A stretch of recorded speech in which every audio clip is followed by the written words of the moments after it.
पिलाने गोटे प्रश्न देछि 150 मीटर लंब एक रेलगाड़ी घंटा को 54 किमी बेगर 300 मीटर लंब विशिष्ट एक पोल को केते समय अतिक्रम करिवो। पिलाने हमर एटी समय मागिछि। समय केमिति बारे ना दूरता विभक्तक बेग।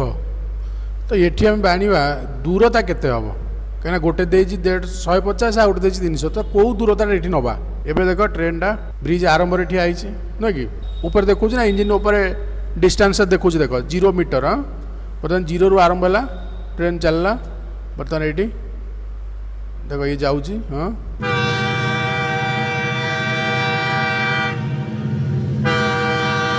बर्तमान इंजिन जाई पहुँचला पोल शेष तो टोटाल होगा के 300 मीटर।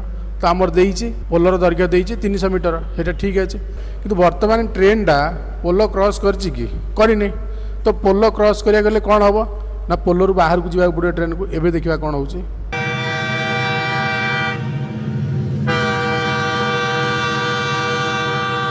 एबे देख एबे ब्रिज क्रॉस करियाला न कि तो एबे देख ट्रेन रो शेष हो कि ब्रिज रो शेष रे पहुँची तो माने एबे ट्रेन टा जानी कि ब्रिज क्रॉस कला। तो केते बाट जाइछि आगु देख इंजिन नंबर केते लिखा है 450 मीटर। तो माने पूरा पोलटा को अतिक्रम करिया गले ट्रेन को 450 मीटर जावाक पड़े। 450 मीटर केमिति आमे जदि बाहर करबा मैथमेटिकल केमिति हबो ना 150 मिसाण 300 मिसेले केते जाउछि 450। तो माने एटी हमर दूरताटा मिल गला 450 है कि। अच्छा बेग से बाहर करिया पड़ो।